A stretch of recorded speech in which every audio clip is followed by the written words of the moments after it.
नमस्कार, सुप्रभात। हमारे इस विशेष सांकेतिक समाचार में आप सभी दर्शकों का स्वागत है। मैं हूं साइमा खान, मेरे साथ है मेरे सहयोगी शरद मुदगल। तो बढ़ते हैं हेडलाइंस की तरफ। जम्मू कश्मीर के लिए आज ऐतिहासिक दिन। प्रधानमंत्री नरेंद्र मोदी दुनिया के सबसे ऊंचे रेल आर्च ब्रिज और देश के पहले केबल स्टे रेल ब्रिज का करेंगे उद्घाटन।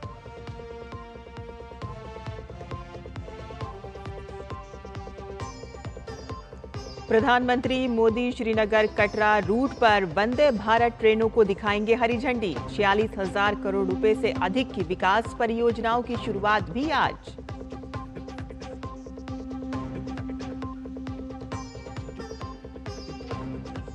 डोनाल्ड ट्रंप ने मस्क के साथ सरकारी अनुबंध खत्म करने की दी धमकी।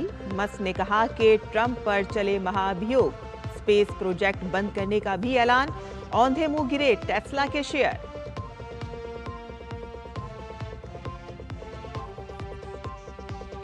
अब जर्मनी में पाकिस्तान की पोल खोलेंगे रविशंकर प्रसाद के नेतृत्व वाला भारतीय शिष्टमंडल। वहीं शशि थरूर के डेलीगेशन ने अमेरिकी उपराष्ट्रपति से की आतंकवाद पर चर्चा।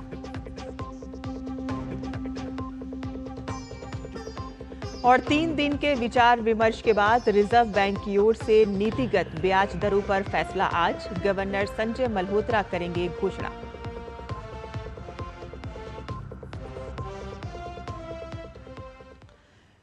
और समाचार अब विस्तार से। आज का दिन जम्मू कश्मीर की प्रगति और विकसित भारत की यात्रा की नई रफ्तार साथ लेकर आ रहा है। प्रधानमंत्री नरेंद्र मोदी आज चिनाब ब्रिज राष्ट्र को समर्पित करेंगे।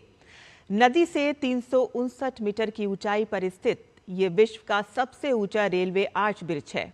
1315 मीटर लंबा स्टील से बना ये इंजीनियरिंग का चमत्कार है। जम्मू श्रीनगर के बीच मजबूत कनेक्टिविटी की दिशा में ये बड़ा कदम है। इसके बीच यात्रा में लगने वाला समय 2 से 3 घंटे तक कम हो जाएगा और इससे 8वां पीएम देश का पहला केबल स्टेड रेल ब्रिज भी राष्ट्र को समर्पित करेंगे। कटरा बनिहाल रेल खंड पर बने इस ब्रिज का निर्माण मात्र 11 महीने में पूरा किया गया है।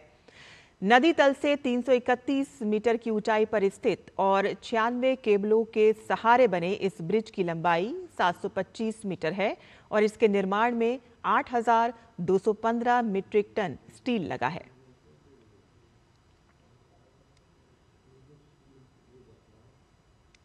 PM Udhampur Srinagar Baramulla rail link परियोजना भी राष्ट्र को समर्पित करेंगे। 272 किलोमीटर लंबी ये परियोजना इंजीनियरिंग का बड़ा कारनामा है। इस रेल मार्ग में करीब 119 किलोमीटर का सफर सुरंगों के होकर गुजरता है।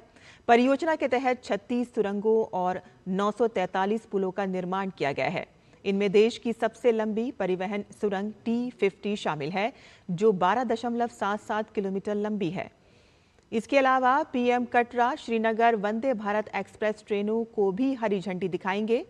मेक इन इंडिया के तहत इंटीग्रल कोच फैक्ट्री में बनी ये ट्रेन आधुनिक तकनीक और सुविधाओं से लैस है। ट्रेन को कश्मीर घाटी की कठिन जलवायु परिस्थितियों में सुगम यात्रा प्रदान करने के लिए डिजाइन किया गया है।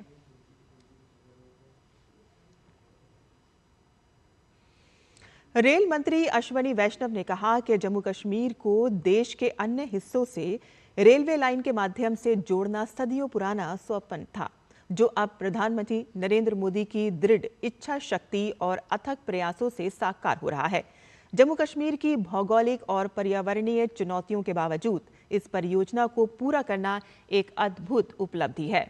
रेल मंत्री ने कहा कि इस परियोजना में चिनाब ब्रिज और अंजी ब्रिज इंजीनियरिंग क्षेत्रों का एक बड़ी उपलब्धि है, जो अत्याधुनिक तकनीक और डिजाइन का प्रतीक है।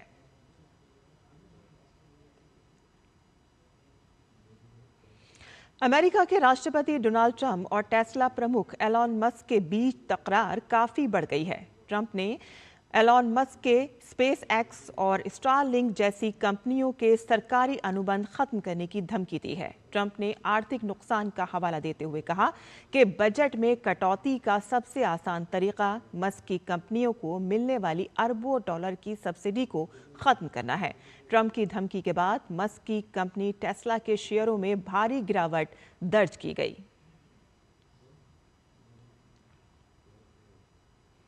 पाकिस्तान प्रायोजित आतंकवाद पर भारत के रुख को दुनिया के सामने रखने के लिए ऑपरेशन सिंदूर आउटरीच कार्यक्रम के तहत भाजपा सांसद रविशंकर प्रसाद के नेतृत्व में सर्वदलीय संसदीय प्रतिनिधिमंडल फ्रांस, इटली, डेनमार्क, यूके की यात्रा के समापन के बाद अब बर्लिन पहुंच गया है, जहां भारत के राजदूत अजीत गुप्ते ने 9 सदस्यीय प्रतिनिधिमंडल का स्वागत किया।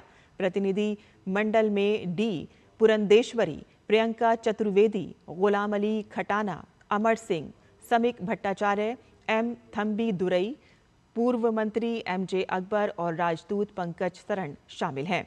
ये सभी सामुदायिक समूहों, थिंक टैंक, सांसदों से मुलाकात करेंगे।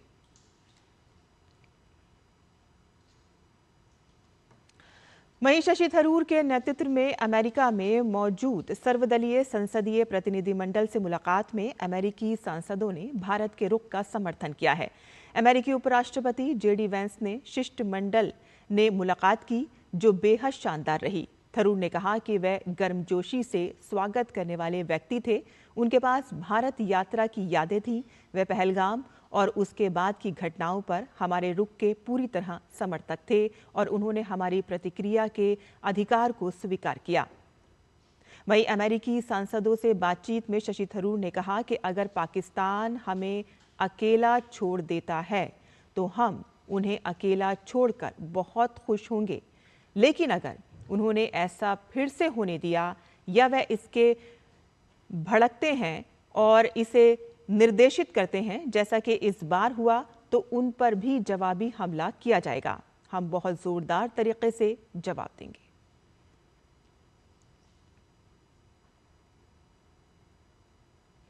भारतीय रिजर्व बैंक के गवर्नर संजय मल्होत्रा आज मॉनेटरी पॉलिसी कमेटी की रिपोर्ट पेश करेंगे। फरवरी और अप्रैल की तरह इस बार भी रेपो रेट में कटौती की उम्मीद जताई जा रही है। अगर इस बार भी कटौती हुई तो रेपो रेट में लगातार तीसरी बार कटौती होगी। इस कटौती से आम लोगों को फायदा होगा और इसके साथ ही लोन की मांग में इजाफा होगा। आरबीआई गवर्नर संजय मल्होत्रा की अध्यक्षता वाली 6 सदस्यों वाली एमपीसी ने अप्रैल में अपने नीतिगत रुख को तटस्थ से बदलकर उदार करने का निर्णय लिया था। छत्तीसगढ़ के बीजापुर जिले में सुरक्षा बलों का नक्सलियों पर एक्शन जारी है। गुरुवार को नेशनल पार्क के जंगलों में फिर एक बड़ी मुठभेड़ में सुरक्षा बलों ने नक्सलियों के सीसी मेंबर नरसिम्ह हालचलम उर्फ गौतम उर्फ सुधाकर को ढेर कर दिया। सुधाकर नक्सलियों के शिक्षा विभाग का इंजीनियर था और इस पर 1 करोड़ का इनाम था। और इससे पहले 21 मई को सुरक्षा बलों ने नक्सलियों के चीफ 1 करोड़ का इनामी नमबाला केशव राव उर्फ बशव राजू उर्फ गनन्ना को मार गिराया था।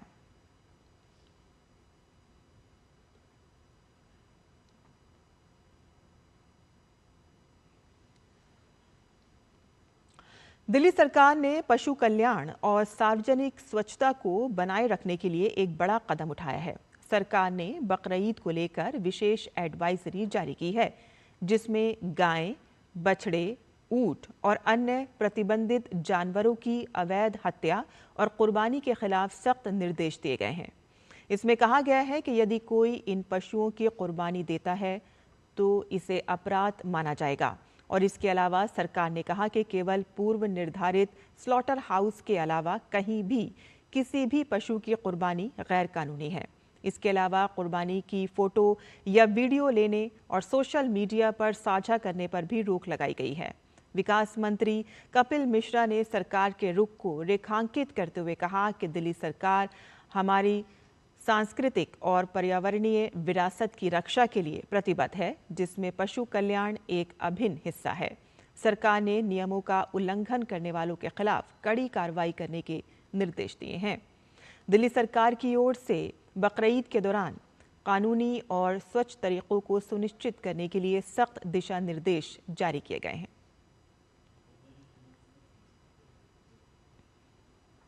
और इसी के साथ ही हमारा ये विशेष सांकेतिक समाचार यहीं ख़त्म होता है। मुझे और मेरे सहयोगी शरद मुदगल को अनुमति दें, लेकिन आप देखते रहिए डीडी न्यूज़। नमस्कार।